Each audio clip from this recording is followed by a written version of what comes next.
예, 안녕하십니까. 정에서 오신 걸 환영합니다.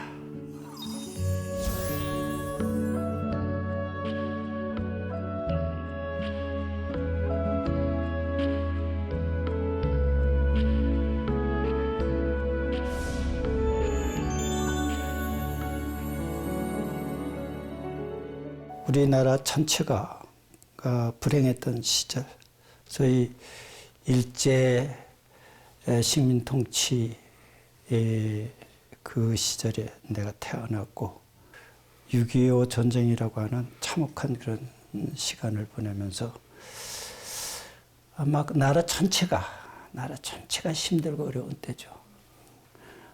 교육시설이라든가 또는 그 의료라든가 이런 것들이 전무하다시피 한 그런 시기였죠. 그러니까 내가 성장할 때는 사회가 이렇게 힘들고 어려운 때였어요. 그럼 스님께서는 언제 이렇게 불법과 만나게 되셨나요? 자연스러웠던 것 같아요. 이제 우리 집은 많은 스님네들이 왕래를 하셨어요. 와서 주무시고 가기도 하고 고향도 하고 가시기도 하고. 집은 비록 부유하게 살지는 못하고 가난했지만은 부친이 가지고 있는 그 신앙심 때문에 또 부친이 한학과 의술에 좀 조예가 깊은 분이어서 많은 스님들, 심지어 종정을 지냈던 서암 스님 같은 홍군 스님이라고 하죠. 그런 분들도 많이 와서 이제 스님네들이 집에 오셔서 그 말씀은 저희는 절에 가야 살 사람이다. 스님 돼야지 사회에서 못 살 사람이다. 이런 소리 많이 했고. 그래서 많이 아팠어요. 아주 엄청 많이 내가 아팠어요. 기관지가 안 좋아서 기침을 맨날 했고, 또 8살 때는 소아마비가 와서 학교도 못 가고, 아마 부친께서는 내가 집에서 살 사람은 아니라고 생각했던 것 같아요. 그런 원인도 있고 그래서 내가 어렸을 때인데 4월 초파일이 얼마 안 놔두고 4월 음력으로 4월 2일 날이 우리 부친이 생신이에요. 그 생신 때 되면 언제든지 와서 부처님께 공양 올리고 그러고 가시더라고요. 그 전부터. 그런데 그날은 이제 가실 때는 꼭 내가 함께 따라오는데 그때 오셔서 불경하시고 이제 내려가시죠. 스님네들이 너 이제 저리 가지 말고 집에 가지 말고 절에서 그냥 살아라 이래요.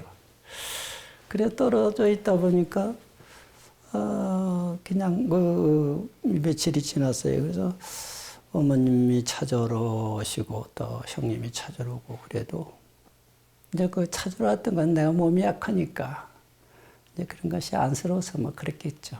내가 그랬었는데 그러다 보니까 자연스럽게 절에 있게 됐고 또 부모가 찾아오면 또 뒤에 가서 숨고 이래서 결국은 못 가고 지금까지 못 갔네.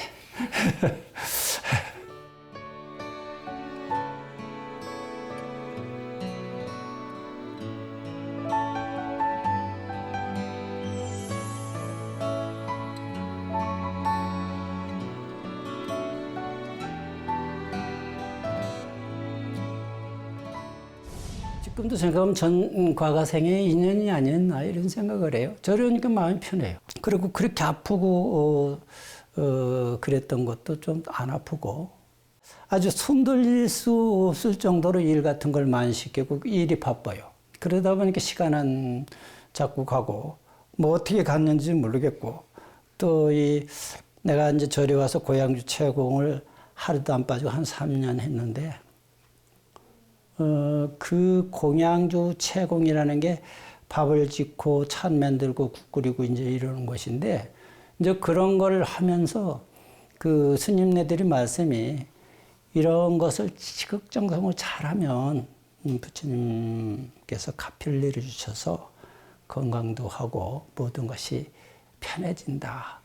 막 복덕이 된다 이런 말씀을 하셨어요. 그래서 그것은 뭐 어릴 때니까 진실 그대로 믿었고 또 그렇게 하는 것이 가장 잘하는 것이라고 생각을 했고 또 주변에서 칭찬을 하면서 참 잘한다 했고 이제 그러다 보니까 나도 모르게 그냥 그 분위기에 흘려서 세월 가는 중 모르고 그냥 훌렁 지나갔던 것 같아요.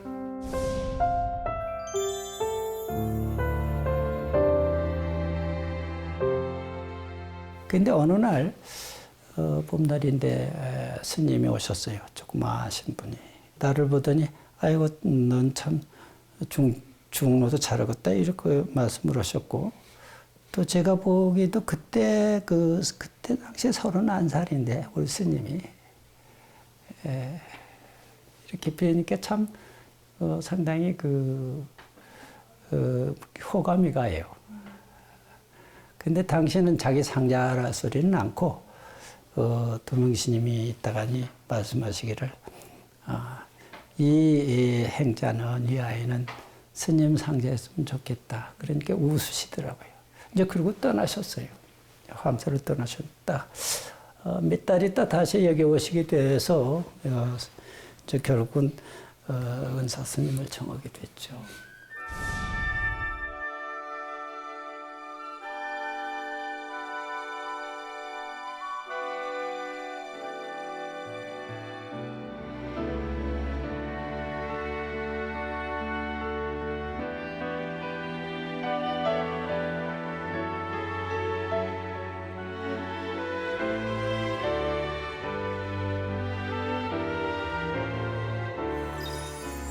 스님은 참 부지런하셨고 예식 같은 걸 참 잘하셨어요. 목닥석도 때려내셨고 종성도 하시고 그런데 그 목소리가 아주 청아하시고 참 좋았어요. 내가 이제 행자로 와서 이제 있다 보니까 은사스님께서 이제 초발심 자경을 좀 배웠으면 좋겠다 이제 이런 말씀을 하세요. 그래서 이제 하겠습니다 그랬더니 말씀하시기를 그럼 하루에 몇 줄씩이나 외울 수 있겠는가 이런 얘기를 해요. 그래서 뭐 알려주시는 다 외우고 있습니다. 그러니까 네가 뭘 내가 뭘 그랬냐고 이렇게 말씀하세요.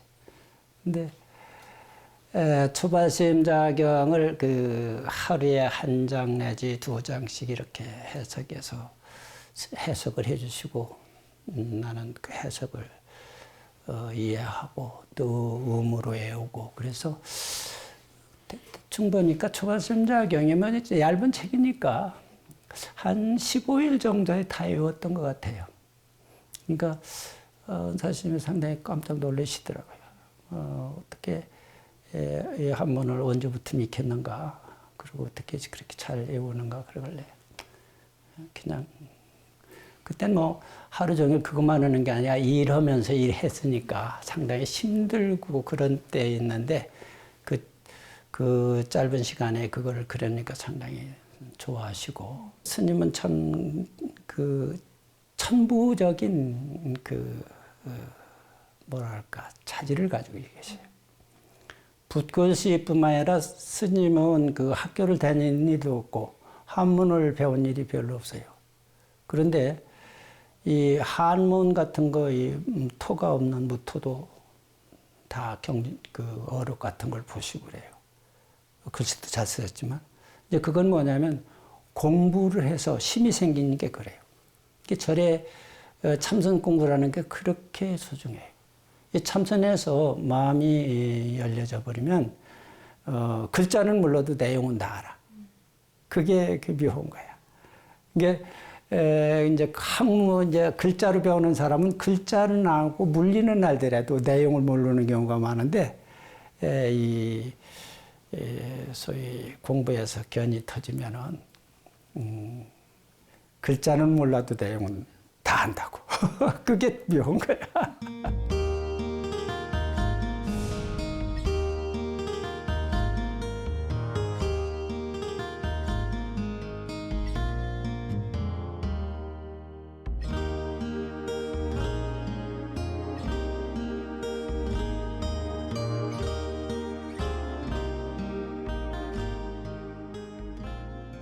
스님은 상당히 그 어떤 교훈적인 말씀보다는 그 실천하고 그 모범으로 보여주셨어요. 한 번은 겨울인데, 아주 추운 겨울인데, 내가 좀 성질이 안 좋아서 그런지 동료하고 이제 좀 시비를 했어요. 다퉜어요. 다투는 걸 보시더니 스님이 우리를 두 사람을 들으라고 하더니 그런 말씀하셔요. 절에서 다투는 건 참 나쁜 거다. 내가 너희들을 잘못 가르쳐서 그런 것 같다. 그러더니 당신이 그 추운 겨울에 그리고 마을에 불도 안 들어오는데 가사장삼 옷을 다 벗으시고 가사장삼 입으시고 가서 절을 하셨어요. 그래서 저도 따라가서 절을 했었는데 그때 그것이 큰 그 울림으로 왔고 또 지금까지 살면서 스님을 기억하는데 그 모습이 상당히 큰 그 기억으로 남고 교훈으로 남아요.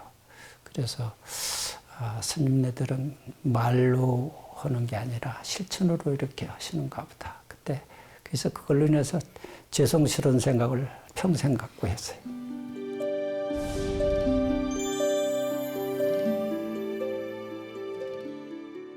정말 먹고 살기가 어려울 때예요. 그러니까 보리쌀도 아낀다고 해가지고 가을 되면 도토리를 한 10가마나 그 정도 따요. 줍고 해서 그걸로 분쇄해 놔놨다 우려가지고 밥을 해 먹고 그랬어요. 이제 그렇게 어려운 시기였기 때문에 스님네들이 많이 살면서도 그렇게 어려운 시간이지만 스님네들이 공부를 하려고 하는 그 의욕은 대단했어요. 그리고 없이 살으니까 불교에서 기안의 발도심이라는 게 있어. 춥고 배고파야 돌을 닦는다 그래. 발심이 돼서. 근데 그때는 그런 심정으로 대부분의 스님네들에서 생활하셨어요. 그러니까 아주 화기애애.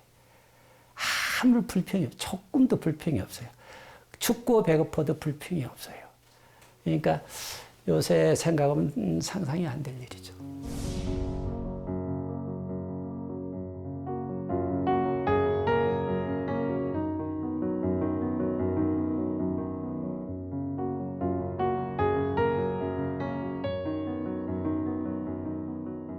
여기는 근본적으로 그 참선하는 도량이기 때문에 무슨 학문 공부 이거 못하게 했어요. 책을 보는 걸 아주 근기로 여겼어요.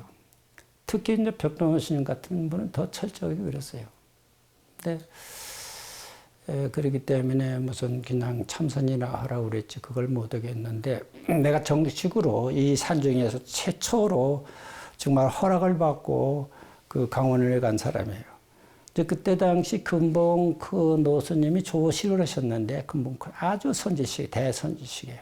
보정록이라고 하는 책도 썼던 그런 대선지식인데 그 금봉 선사께서 이제 내가 목닥석을 하고 총성을 하시면 달이 밝은 날엔 문을 탁 열어놓고 참 좋다 이렇게 하시면서 당신이 그 학문이 없는 것을 상당히 좀 후회했어요. 내가 학문이 있었던들 더 많은 사람들한테 불법을 가르치고 이해를 시켰을 건데.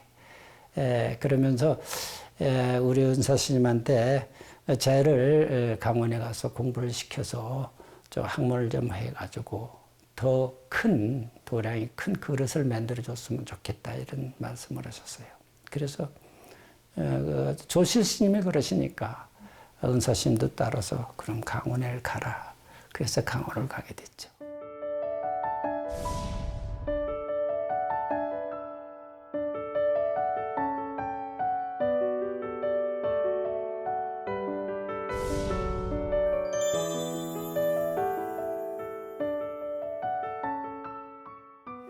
근데 가니까 이제 처음에 들어간 사람은 이제 그냥 입방에서 무슨 공부를 시키는 게 아니고 처음에 들어가면 대가를 치러야 돼요. 그게 이제 가니까 고양주하고 갱두를 시켜요. 그런데 사람이 일을 공사할 때 이게 상당히 많은 숫자예요. 지금은 직지사가 상당히 발전했지만 옛날에는 직지사가 아주 행편없었어요. 물도 뜨르박으로 이렇게 들어서 올려 먹고 그랬어요.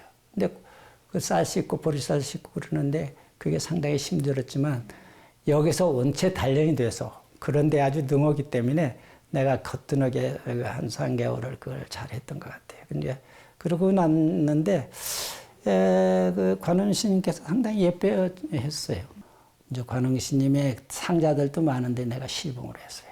시자가 돼서 그 법당에서 이제 강의할 때는 미리 칠판에다 내가 그 선가구감 같은 거 강의할 때는 내가 글씨를 얼마만큼 하루에 강의하실 분량을 이제 물어서 이제 여쭤봐가지고 칠판에 써놓습니다. 그러면 당신이 나오셔서 강의를 하세요.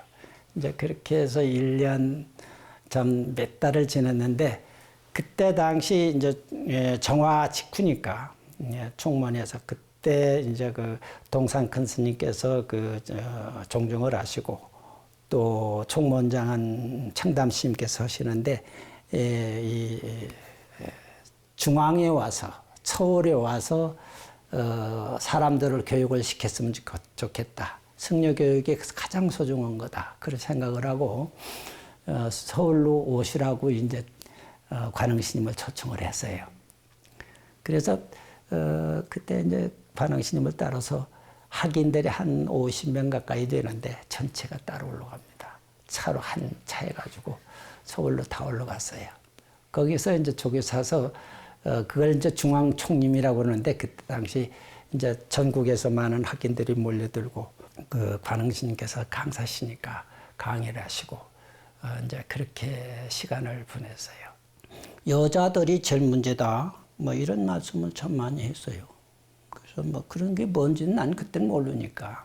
그래서 이제 서울을 올라가서 관흥 스님의 시봉을 오고 있는데 내가 그 조그만하고 뭐 똘똘하게 왔다 갔다 해서 자기네들을 예뻐해 주신 것 같아요. 그래서 한두 분이 무슨 아들을 삼고 싶다 하는 보살님들이 생겼어요. 내가 생각엔 내가 부모 형제도 다 떠나는데 무슨 아들을 별도로 어머니를 만든다는 건 난 상상조차도 못했어요. 근데 자꾸 그래서 저분들이 어른들이 조심을 하는 게 저런 건가? 그런 생각을 하고 있어서 내가 관흥 스님한테 일렀어요. 큰 스님, 저분 몇 분이 자꾸 저를 아들 삼자고 그럽니다. 출가의승했는데, 출가해서 중이 됐는데 어머니를 다루 만들고 아들이 된다는 건 말이 아니지 않습니까? 그러니까 저걸 말려주십시오. 못 오게 해주십시오. 이제 신도 간부들을 불러놓고서 이제 당신도 웃어가면 얘기해요. 자기가 저렇게 얘기했는데 앞으로 그러지 말으라고 이렇게 했는데 그러고 나서 경쟁이 더 붙었어요. 이제 뭐 아들 삼겠다는 사람이 한두 사람이었는데 그때는 숫자가 더 많이 늘어나가지고 서로가 경쟁이 붙어서 나를 넣어놓고 이상하다. 참 내 이해를 못했어요 그때. 그래서 내가 그때 이제 그 시봉을 하다가니 관흥 스님께서 참 나를 예뻐해 주셨는데 아 여기 있다는 안 되겠네. 그래서 난 가야 되겠네. 이런 생각하고 그때 간부 되시는 법원 스님이나 뭐 이런 스님들한테 얘기를 하니까 못 가게 해요. 또 가겠다고. 이제 가겠다고 한 이유는 그럼 어디로 갈 거냐? 그래서 난 해인사를 가야 되겠다. 해인사에 누가 있길래? 아, 해인사는 강고봉 노스님 계신데 그분이 내가 여기서 살 때 선방에 들어서서 입승을 사셨고 또 우롱스님이 그 상자된 우롱스님은 노전을 하셨고 지금 불국사 강조하는 덕민스님은 시자를 했어요. 이제 그런 인연이 있기 때문에 아 거기 가면 좋겠다 하는 생각 때문에 해인사를 가게 되죠. 해인사 가니까 상당히 또 분위기가 달라요. 아 참 좋다. 아까 산천도 크고 넓고 또 팔만대전경이 모셔 있고 또 대중도 많고 상당히 좋은 인상을 받았어요. 해인사가 논이 한 800마지기 이상 돼요. 그때 당시 자유당 때 토지 계획이 나왔어요. 절 땅을 전체 전자유전이야. 농사를 짓는 사람한테 전부 주자. 그래서 절 땅을 다 뺏어서 그 경작자들한테 다 줍니다. 근데 해인사는 그거를 그걸 못하겠다고 해가지고 학인들이 우리가 날마다 그 논에 들어가서 농민들과 투쟁을 합니다. 시비라고. 그러고 나서 이제 그 시비가 계속되니까 언론에 자꾸 터지고 그러니까 청와대에 진정이 들어가고 그래서 대통령이 유시를 합니다. 이쯤에 해서 소위 농지개혁 문제를 일단 낚시고 그만둬라. 특히 해인사 시비하지 말아라. 그래서 오늘날 해인사가 논이 그대로 유지되고 있는 것은 그때 우리가 날마다 가서 땅을 지켰던 그 결과라고 난 생각을 해요.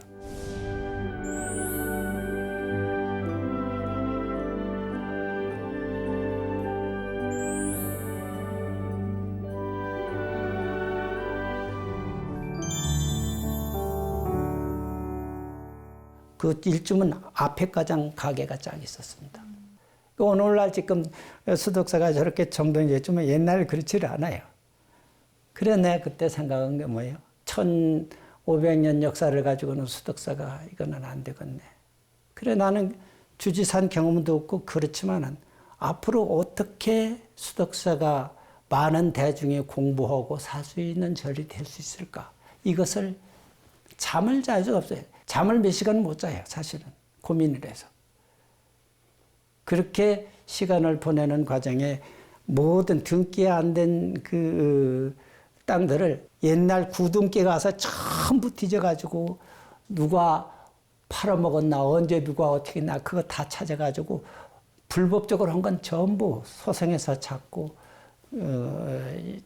찾아가지고 다 정리했고, 그때 당시 생각은, 수덕사가 역사를 정말 경험만공이 산사가 살았던 위대한 수많은 선지식이 살았던 곳인데 이거를 어떻게 하면 될까? 이 고민한 끝에 결국 내가 뭐를 생각했냐면 앞으로 농사 좀 저어가야 못 살겠구나. 그래서 그때 대부분이 이제 사찰 밑에 불악이 다 형성되고 국가 주도로 해서 전부 만들어졌어요. 그래서 나는 그렇게 않겠다. 이게 도립공원이에요. 그래서 내가 도립공원이니까 내가 개발해야 되겠네.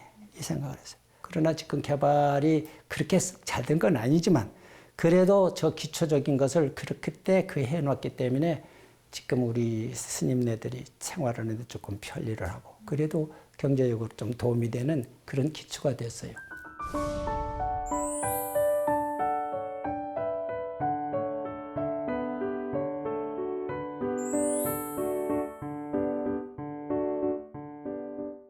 주지를 사실 하고 싶은 생각이 이렇게 없는 사람이 생애로 된 주지이기 때문에 그 주지라고 하는 무게는 정말 돌덩어리를 큰 몇백 건 되는 돌덩어리를 쥐고 있는 것 같아요. 주지냐는 게 그렇게 좋아요. 아주 한가. 이렇게 편할 수가 없어요. 근데 그때 내가 너무 이 주지를 하면서 우리 소임자들한테 인사했게 했고 그래서. 그러나 나는 그때 그럴 수밖에 없어요. 내가 그 주지를 처음 오고 나니까 완전히 빛투생이에다가 아무것도 없어요. 더군다나 숙사는 가난한데. 이거를 어떻게 할까? 그런데 돈도 제대로 들어오지도 않아요. 관리가 안 돼. 그래서 내가 그때 그 대중들한테 공사하기로 그랬어요. 내가 월 보시를 주겠다. 그 대신 사중에 어떤 돈이든지 그 돈은 한 창구로 들어가서 한 창구에서 나온다. 그래서 내가 어떤 면에서는 전국적으로 처음이 아니었겠나 그런 생각을 해요. 보시 정착시켰어요. 보시를. 얼마씩 주는 것을. 그리고 대중이 돈 들은 걸 알아야 돼요. 언제든지. 그래 보고를 해서 알게 하고. 그리고 내가 서울에 예를 들어서 갔다 온다면 그때 갔다 오면 3만 원을 줘요. 그걸 3만 원을 주면은 갔다 오면서 고속도로 비고 나면 2,500원인가 남아요. 그럼 2,500원 남는 거 그대로 고속도로비 영수증 뗀 거고 그대로 갖다 사정해 줘요. 그러니까 재문화 성문화 그거 보면 이 사람들이 주지가 이렇게 독하게 하니까 이걸 어떡하나. 그렇게 살다 보니까 수덕사 그 빚이 몇 년 사이에 그 많던 그때 1,000만 원이면 지금 1억보다 훨씬 더 많아요. 우리 수덕사 전체 예산이 7천만 원이야. 1년 예산. 그 수많은 빚을 다 갚고 재판 다 하고 그러고도 그 돈이 이제 정돈되고 쌓이기 시작했어요.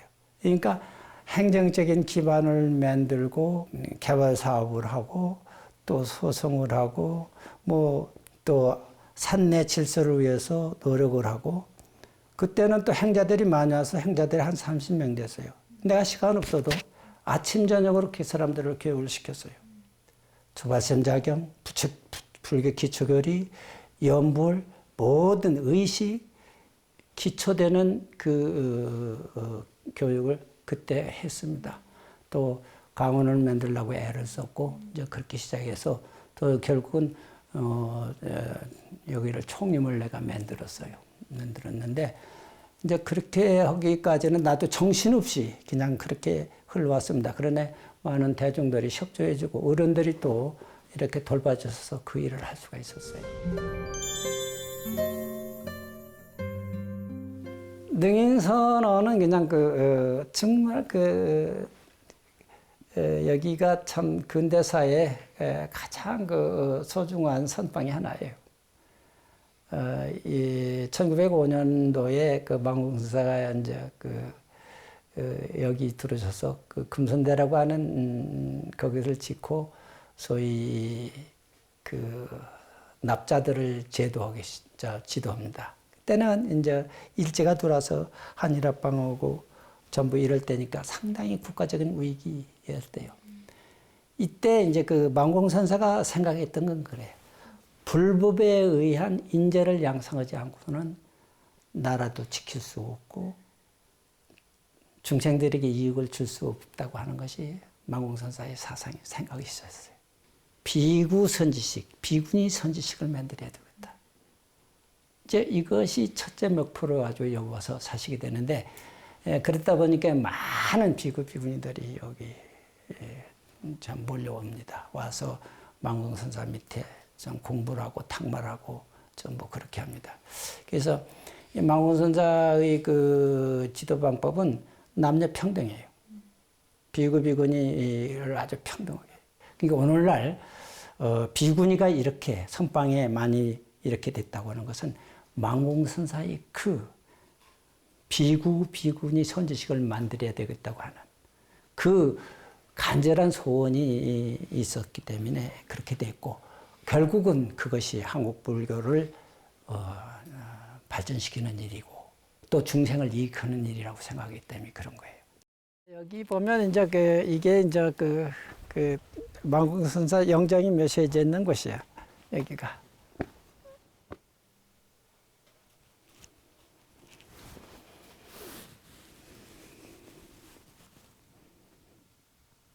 머리를 깎지 않고 그냥 놔뒀어. 놔둬서 이렇게 보니까 외국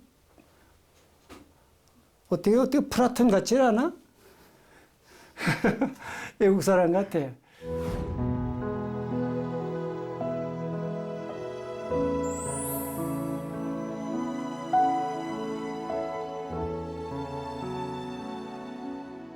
공항거 기간에 여기 서해안에 사고가 났잖아요. 그렇죠. 그때 안개를 깨고 달려가셨다고 들었는데. 그래서 갔었죠. 네. 그때 몇 번 갔어요. 우리가 갔었는데 당연하죠. 적어도 중생들한테 이익을 주고 희망을 주려고 그런다면 정말 다 가야 돼요. 청하지 않는 벗이 되라 그래. 청하지 않는 벗이 돼서 가야 돼요. 다가가야 돼요. 어느 중생, 어느 곳이든지 다가가야지 그냥 가만히 앉아서 이런 것은 안 된다. 이런 생각을 해요. 불법이 아무리 좋고 그렇다 하더라도 불법이 아름답고 좋고 실질적으로 그 생명들한테 모든 생명들한테 이익된다고 하는 것을 확신시키기 위해서는 정말 활발하게 적극적으로 중생에 다가가야 된다고 생각을 해요.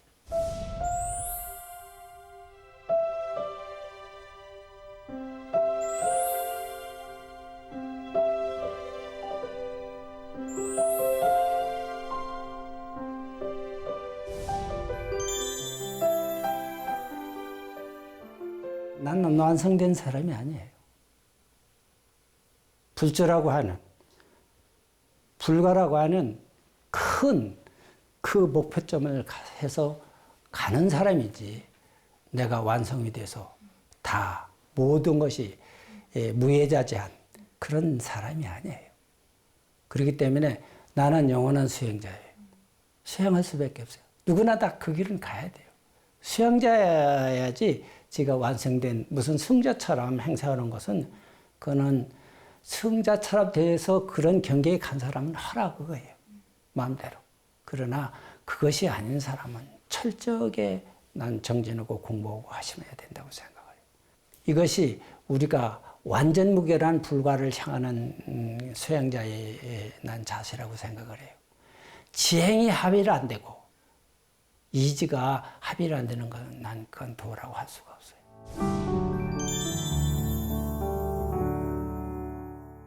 이 세상은 그렇게 나는 간단하지 않다고 봐요. 특히 이 중생이 사는 세계는. 열심히 살아도 잘 안 돼. 그런데 하물며 열심히 살지 아니하고 또 사명을 지가 제대로 알지 못하고 그냥 어렴풋이 살면서 우지자지 이러니 저러니 하는 것은 그 사람은 말할 천재도 없어요. 가치도 없다고 난 생각을 해요. 세상은 참으로 아름다운 거예요. 또 대주고 그 아름다움을 아름다움으로 만들기 위해서는 인간이 스스로가 만들어져요. 인간은 두 번 태어난다고 그래요. 한 번은 생물학적인 존재로서 태어나는 거예요. 하나는 생활인으로서 태어나는 거예요. 생활인은 뭐예요? 교양인으로서, 지식인으로서, 지성인으로서, 양심인으로서 자기 신념을 불태울 수 있는 확고한 자기 자신을 정립시키는 거예요. 거기에 정말 자기 자신을 살기 위해서는 진실해야 되고 열정적이어야 되고 또 세상은 그 만만치 않기 때문에 용감해야 된다고 나는 생각을 해요. 용기 없는 자는 이 세상에 존재할 수가 없어. 살아갈 수가 없어. 그래서 용기와 신념과 양심과 그리고 지성을 가졌을 때 그 사람은 어느 곳에 살아도 아름다운 삶을 엮어가리라고 하는 바예요. 스님은 행복하신지? 여기서 행복을 하다 나는 행복하다 안 하다 그 생각은 별로 안 해봤네. 어떻게 행복하신 것 같으세요? 지금 어떻게 봤을 때? 스님이 됐다고 하는 데 대해서 한 번도 후회도 안 해보고 이것은 내가 최상의 선택이었다. 이제 이런 생각을 해요. 나 같은 사람이 사회에서 살았던들 내가 스스로 나를 비춰보면 저건 나고자 되게 참 십중팔구였구나. 별별 일 없이 살았겠구나. 이런 생각을 해요. 부처님의 큰 가피 속에 큰 그 진리 속에 내가 스스로 여기 와서 정말 난 무임승차하고 사네? 이런 생각할 때가 많아요. 무임승차하고 사네. 뭐 승속을 막론하고 행복이라고 하는 것은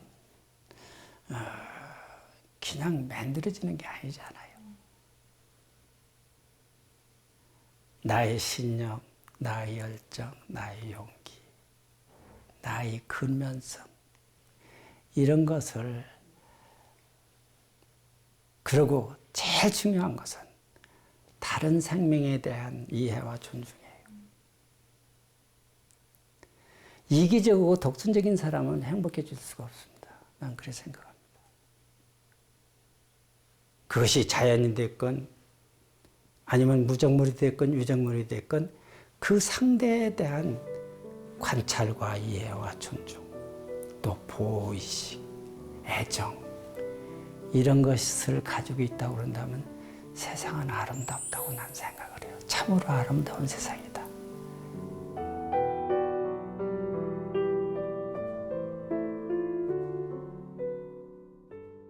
마음공대. 그러니까 옛날 분들은 참 운치가 있었어요.